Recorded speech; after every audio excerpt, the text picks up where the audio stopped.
Hi guys, welcome back to my channel. My name is Paola, and today I have a special crossover episode with my friend Esther, and Esther has a podcast. I will hand it over to her so she can introduce you. Hey y'all, welcome back to Esther Alexis, Body of an Extrovert. Today we're going to have an awesome crossover episode with my good friend Paola, and she's going to be using this for her channel as well, so feel free to go out and check out the video. Today's episode we're going to be talking about the quarter-life crisis, turning 25. How are you feeling in your mid-20s? Yes, we're going to do a little mid-checkup point because we're halfway through our 30s, or not our 30s, 20s, let's slow down.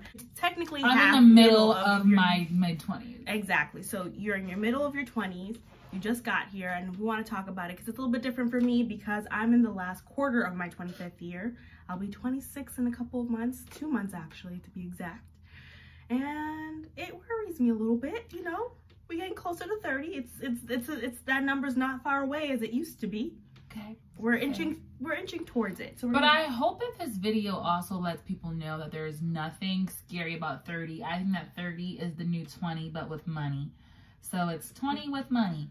My mom says it's not like your 20s. She said it's better. She said you like yourself more. I believe it. I believe it. And I think that I think that aligns with the 5 topics that we're going to hit on today in regards to our mid-20s.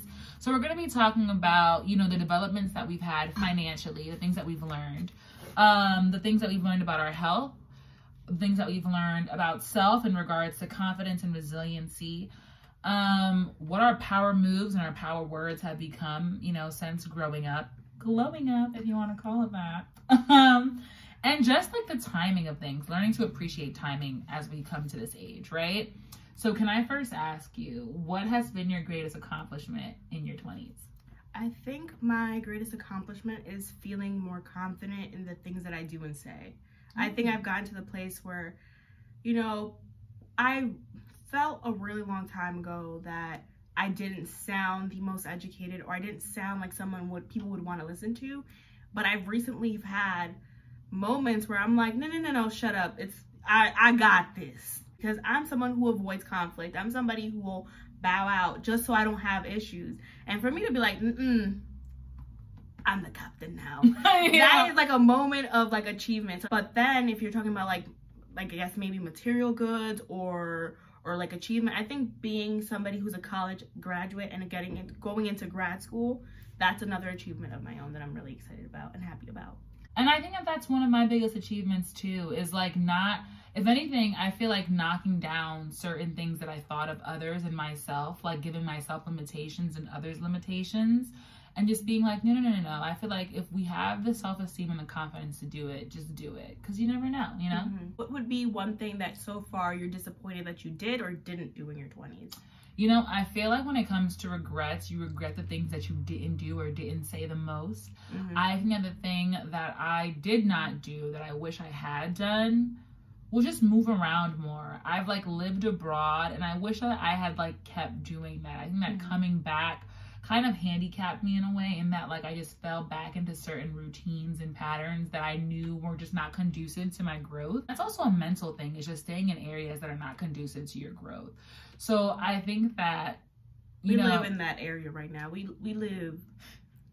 I think that also too, realizing, and this is an accomplishment, so it's a duality, but realizing that there's not a physical place where you grow, right? Yeah. It's a mental place. So you choose to grow in certain environments and areas, and you choose to stay comfortable in other areas. So I think that that's been both a disappointment and an achievement, because I think that it took me a while to realize I don't have to be far away to grow up or do certain things. I have to create those opportunities for myself. Snaps for Esther. I feel like if you said it out loud, all the accomplishments you've ever had in your 20s, you would realize that other people would be envious of you. And I don't mean it like everyone needs to be envious of you, but like before 25, she's already had her bachelor's and 2 of her master's. True. She's lived abroad. She's been to China. Like, she's done so many different things. And if you look at it on paper, so I think it's very important in your 20s and any time in life, don't ever forget how far you've come. And it's okay to pat yourself in the back and be like, you know what? I am that bitch. I will always be that bitch. Facts. But first, let's talk about health, because now we are in our mid-20s and we still are, you know, healthy, young. We don't have to worry about arthritis just yet, but we need to start thinking about things. Right. And I think that more health problems become apparent to you as you get into your mid-20s. I feel like back in the day, you know, when I was 15, I could literally like fall off my bed, jump off a car with just no landing planned, and I'd be like, and I'm back. And you're like, back like a heart attack. Like, and now in my 20s, you know, area, I'm like, okay, I rolled out of bed the wrong way. My hip is maladjusted. Like, I'm not even kidding. Have you ever woken up and been like, oh, like the aches, like you just ache? But I think that also, like, a lot of that is, you know, found in like my dieting, my exercising routines. And I feel like I was killing it, y'all. I know my doctor doesn't believe me because I'm the same way. I just had my physical, y'all. And she was like, I thought you said, and I was like, excuse me, we're in the middle of a pandemic. All right, this is a collective trauma. You don't know how it's affected me, okay? No, seriously. But I like, in the beginning of the year, I would say I was easily at my peak physically. Like, I was working out, eating very, very well. And then the pandemic, and I was like, doing it. Remember the week before shutdown? We were like going out doing insanity in your basement. Gosh, killing it. We were running. Well, I was walking. She was jogging. I was jogging. You were Forrest Gump. She's like, oh, I don't know how to run. And she went, whoop, Speedy Gonzalez. Not true.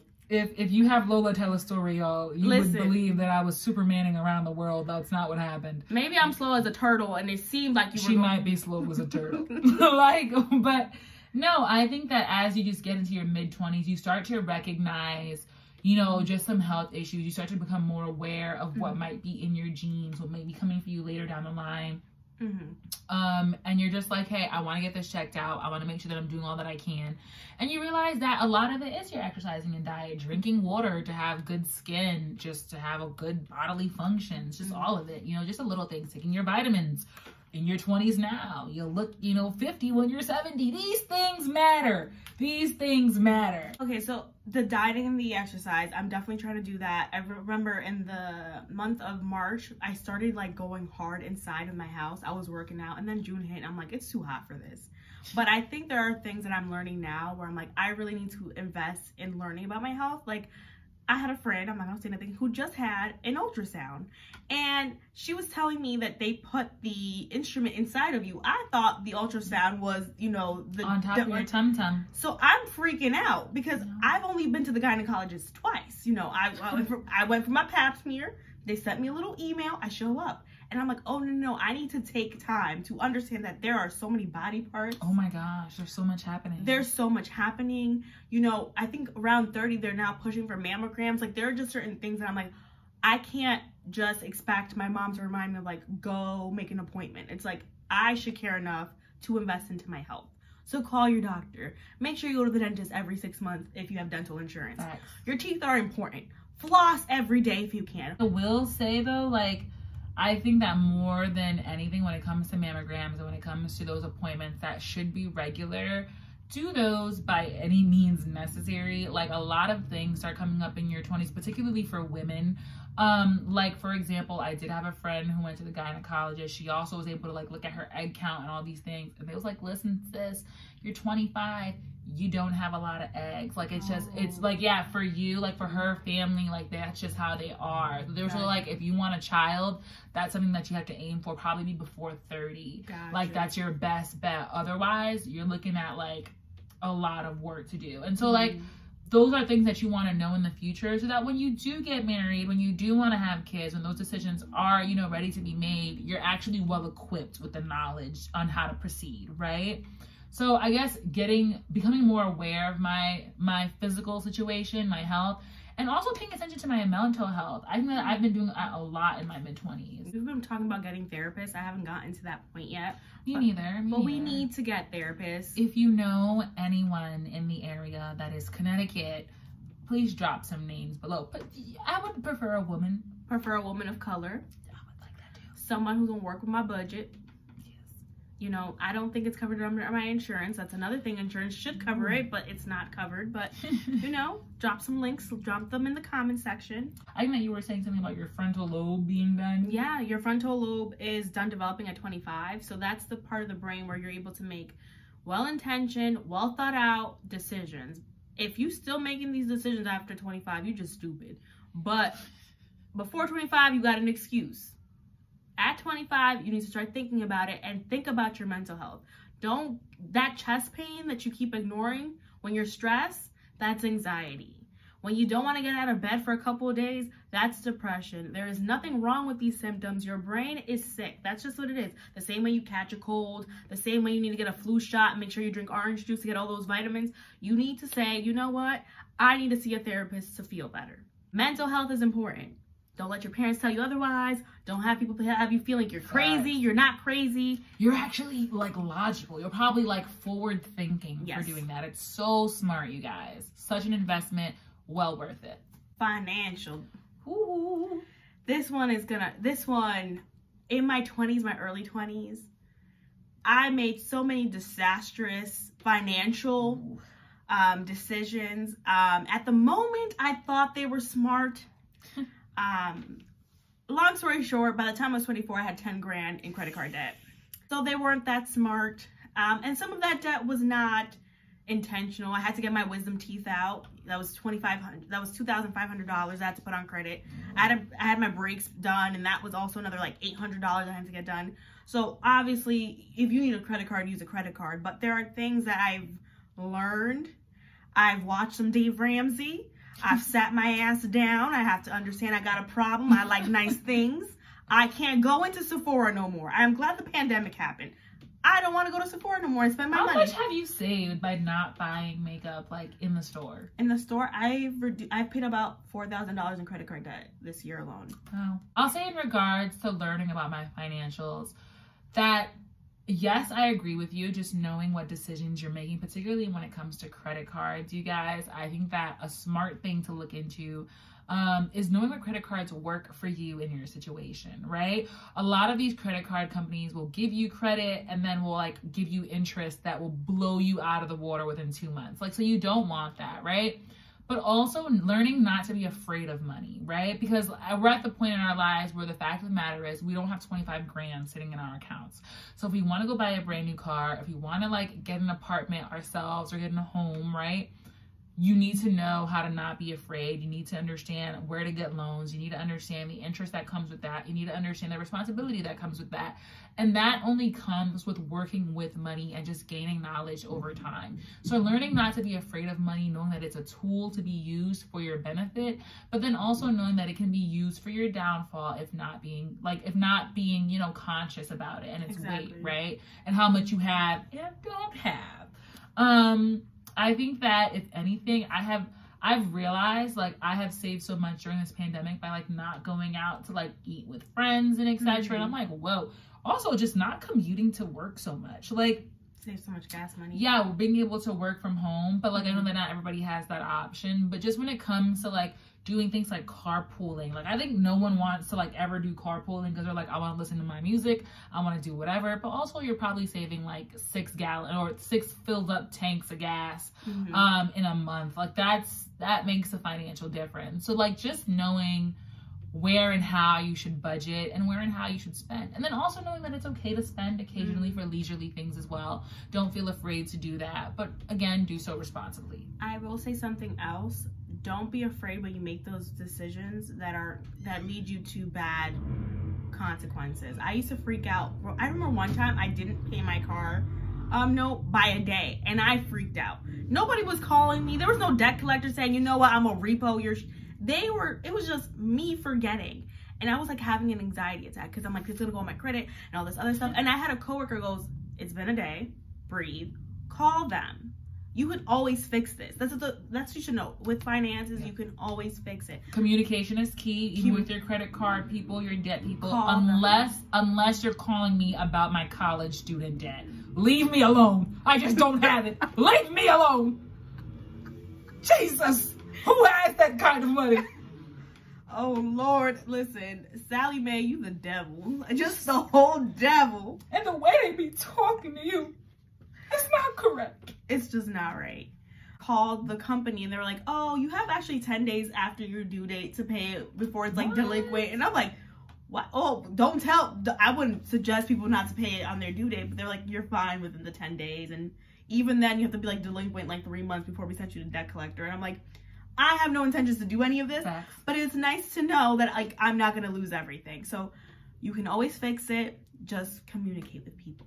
So confidence. I feel like you're a very confident person in general. Really? Since high school, I just don't feel, I feel like you exude it. You know, you just step into the room and people feel like you know who you are. And that just goes to show you kids, you fake it till you make it. No, in all, I think that we have confidence in some things and then we're just not confident in a lot of things. Great example. Today I got a pedicure, right? I absolutely like hated it. It was absolutely terrible. There were so many opportunities for me to be like, sis, no, just, I'm not paying for this. This sucks, right? But instead I was like, oh, no, you're fine. No, thank you. Okay, all right. And then I literally stepped out like of the place and then got my foot stepped on and I'm just looking at this lady and she's looking at me and I'm just like, so those were areas where I could have just turned back and been like, okay, like we could have exerted, you know, more confidence in that area and been confident enough to be like, no, like this is a bad job. This is not okay. I'm not paying for this. But I think that it's in certain arenas, right? But just knowing where to flex that confidence. I think that a great place to do that is work, particularly in your mid-20s when we're talking about finances. Like a lot of us want raises. The fact of the matter is the millennial generation is the most educated generation, and yet we are not being paid to that, right? I don't think that you should be afraid to ask for a raise. If you know your worth, then you should have no problem dictating that, right? And just saying, hey man, like I'd really like to be paid a specific amount, X, Y, and Z. I want to see a raise of 10%, whatever that is. Being confident enough to say that, but also knowing the difference between confidence and arrogance. Of like, course. I think that that's a fine line that you toe, particularly in your mid-20s. Like you're still young, you're still learning, you are still a young buck. But also just knowing that there is still a lot for you to learn. So taking that with stride and grace, right? I think so too. I think when I started working, so I graduated 3 years ago when I was 22 and I landed my first big girl job months before I graduated. And I remember just speaking to people in certain manners and I think it gave them the sense that they were elevated and higher than I was because I had been speaking to them in a way. And I think it's also cultural where it's like people who are older than you have to show them respect. Authority and respect. You have to show them that. And you know, when really there were times where it's like they're my peers and there was no need for me to be like, hey, can I do this? When it's more like, hey, I need to get this done. You got to chip in. Can you send me this email? Absolutely. Rather than just like, I hope you find this email well. I hope you had a nice weekend. Do you remember our last conversation? I would really like, no. Yep. Hey, Miriam, I really need that report done. I needed it last week, but I really need it now because it's due in like 15 minutes. Like, get your shit together.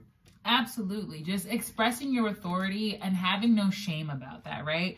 You're young, but like, I mean, you were born at night, but not last night. Exactly. So you've just got to respect yourself and the authority that you've cultivated in the last 20-something years and use it where it belongs. And you get to choose that. And sometimes you're going to be wrong. Sometimes you're going to be like, you know what? I am not doing that. And your boss is like, you will. And you're like, you're right, I will. You are right, I will. Like, you're not going to know until you try, right? So you just got to go out and do it. I was thinking about the confidence. You said your power word is no. How did you get to no? Oh my God.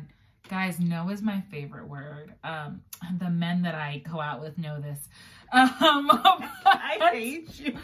But no, I think that particularly as women, we're groomed to be very polite in order to be seen as like, you know, the docile, agreeable woman. Agreeable, you know what I'm saying? Like you've got to kind of compromise yourself a lot of the times, whether it's your time, whether it's your energy in certain, you know, spaces, whether it's your peace. Like I think that no is just the new power word. Just knowing how to say no in order to find peace in self, right? Because a lot of the times we're so busy creating peace around us, we allow the peace within us to be disturbed. Mm-hmm. So I'm just like, at this point in my life, I refuse to say yes to things that I know will disturb my peace, which means if you're trying to lean in for a kiss after you just had nachos with jalapenos and onions, it's a no. That's going to disturb my inner peace and probably my inner workings.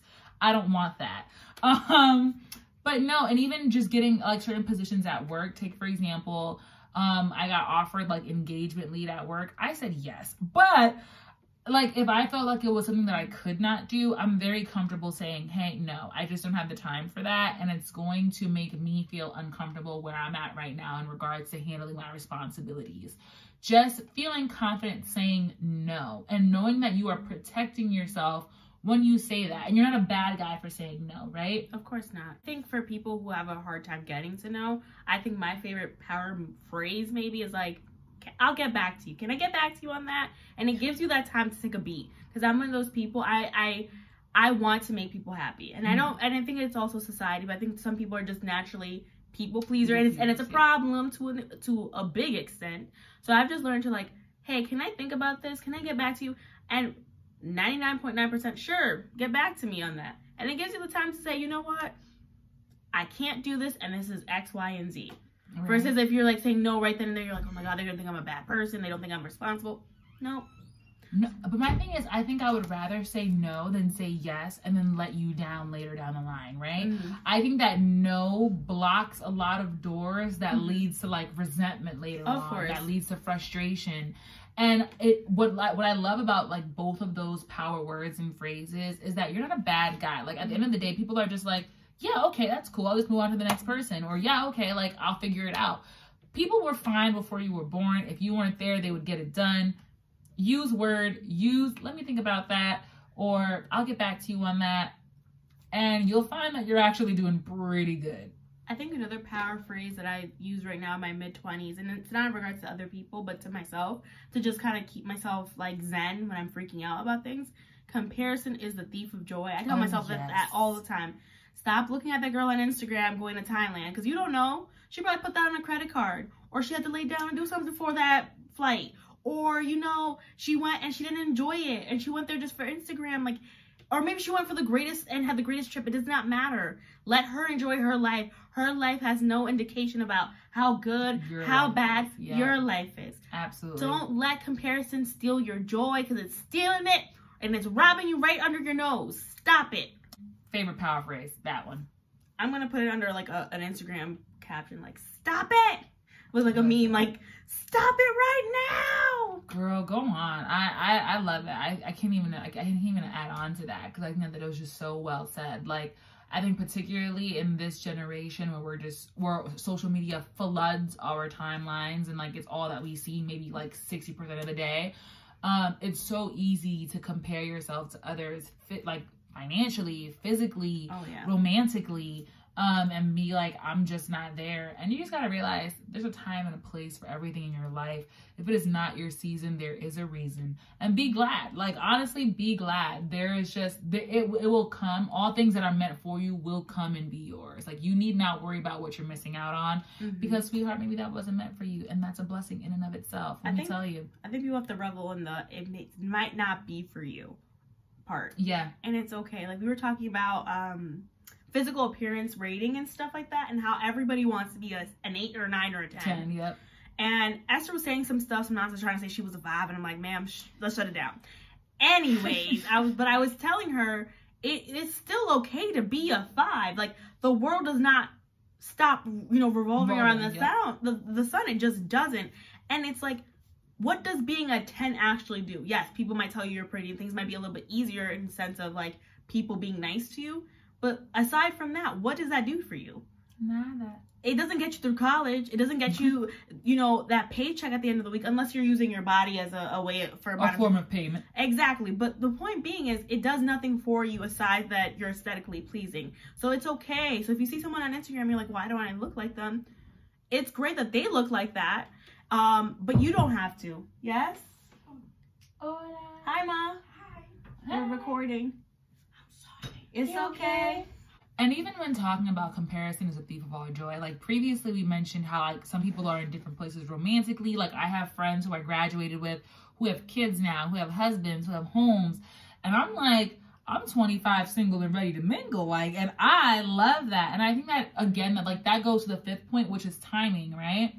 Everything has its timing in your life. No one else's timing will look like your timing, which means that we are not on a scheduled race. This is not a classroom where we all got to finish the test by 3:08 p.m. Like, we're going to be fine. And I say that because you're pursuing different things in life, right? I can't speak to anyone else, but right now where I am in life, I'm not interested in having children. Like, I'm not going to say marriage per se, 'cause I feel like that's a partnership and that evolves romantically.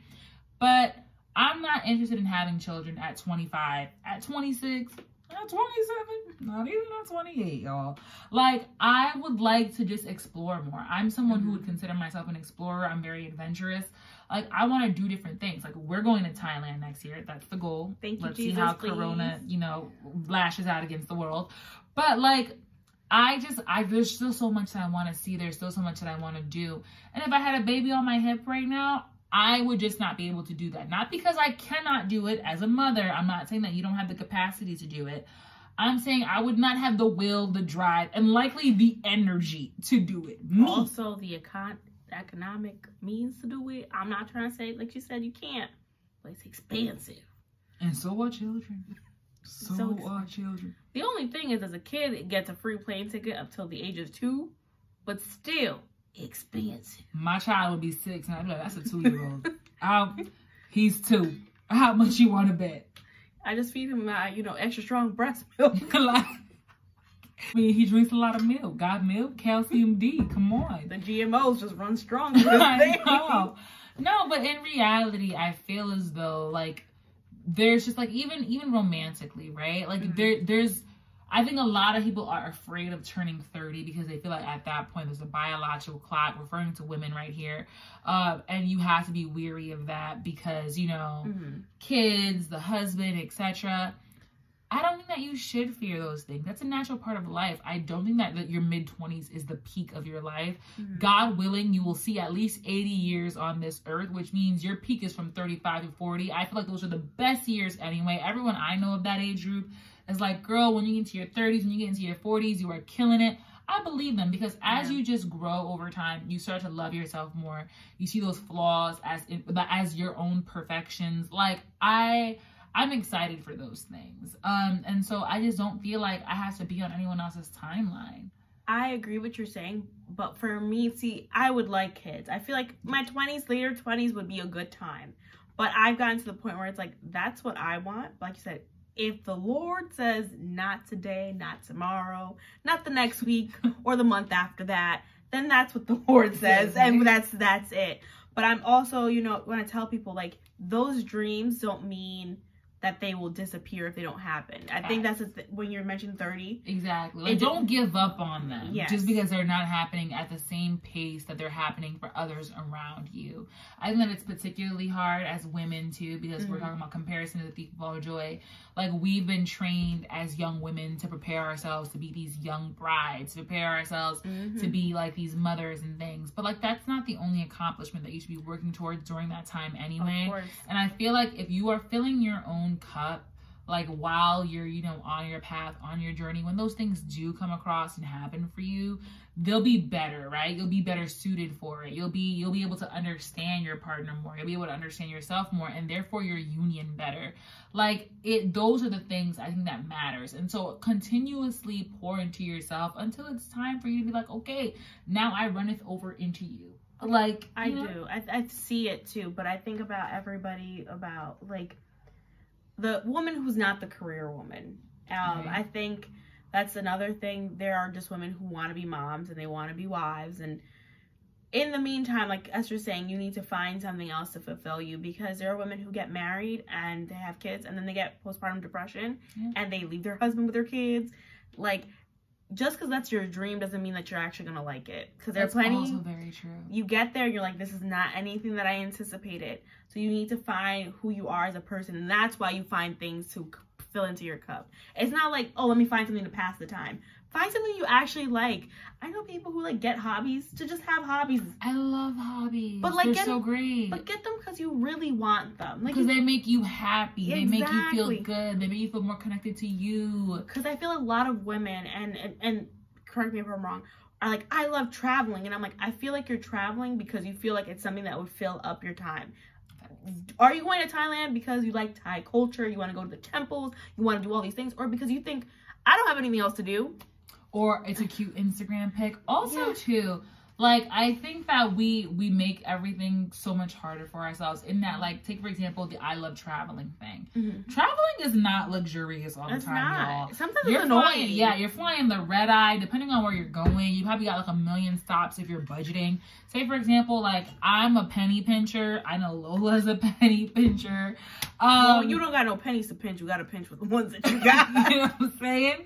Like, to the point in which I'm like, exaggerating here. For Thailand, if it's gonna save me an extra $300, I'll stop in every country in Asia. I don't mind. Okay, see, I'm not pinching those pennies that hard. But what I'm saying is, like, it's not always luxurious. That means that you're not gonna be staying at the same hotel Beyonce was in. Mm-hmm. You're not gonna be eating inside the Eiffel Tower, girl. If that is not your budget, like. I have so many friends who are like, oh my God, I've seen you travel. Like, I want to do that. And I'm like, are you prepared to stay at the Ibis? If you don't know what the Ibis is, then you are not prepared to stay there. Like, honestly, like, you just got to brace yourself, right? Also, can I tell you, Ratatouille is real? There are rats in Paris that look like cats, y'all. Like, I went to Paris with my sister. It was her birthday, so that was my gift to her. We were like, let's go to Paris. We went to Paris. You know, I have never been more disgusted in my life. Have you been to New York? No, sweetie. It could not compare. I'm from the hood. I done seen a rodent or two, okay? Well, and my friend Mariska was actually with us, and she's from Haiti, y'all. Haiti. So she's seen some animals. A rat ran across her toes the size of a little pony. And I kid you not, I left my melanin by the river and ran across the street. Didn't even care if the light was for me. A car almost hit me. Like, my life was flashing before my eyes. It is not always luxurious. Pictures are very different from reality. And you got to realize wherever you are going is a real place where real human beings live. So there will be litter. There will be rodents. Mm-hmm. There will be people smoking about. You're sitting here taking a picture. People with bad attitudes. Oh my gosh, pickpockets galore.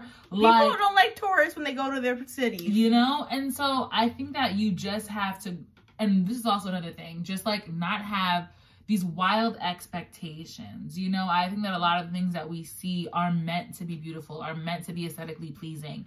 But life is not aesthetically pleasing. Mm-mm. You might go and be like, I'm going to try SS Cargo. And I'm like, oh, it's going to give you diarrhea. You don't want to do that. The smell ain't good. Exactly. Like, that's what I'm saying. So you have to be you, right? You've got to do things in your time if you're willing to do them. A lot of people actually end up traveling and don't like traveling. Oh my God. That's what I'm saying. Yeah. People don't like traveling. They just like the photo op. Exactly. And that's what I'm trying to get at. I'm like, don't get fooled. Yep. It's not all it's cracked out to be. Find hobbies that you like. And don't let people try to play you for your habits. I brought my my copy of Midnight Sun because I am obsessed with Twilight and Avatar: The Last Airbender, and no one could guilt me out of it. Go on, girl. Go on. And someone was like, you're reading like a Twilight book? And I'm like, yes. That's the joy that I find in that book. Listen, and that's my thing. Like, I think that also, too, like, you don't have to explain what makes you happy to anyone, right? Mm-hmm. Unless it's drugs, because then we want to make sure you're safe. But well, what kind of drugs? I mean, the hard stuff. If you're shooting cocaine, I'm gonna say it's not happiness. It might be something else. But in reality, like, what makes you happy, you don't have to explain to anyone, right? Meaning that if I go out and read my books, whether it be Avatar, whether it be manga, whether it be Twilight books, if that's where you find your joy, you better read that. Go on, girl. Go on. Like, you don't have to explain yourself. It doesn't have to be something that everyone understands. Your happiness is strictly for you. Do you, boo. That's it. That's the whole purpose of this whole entire video.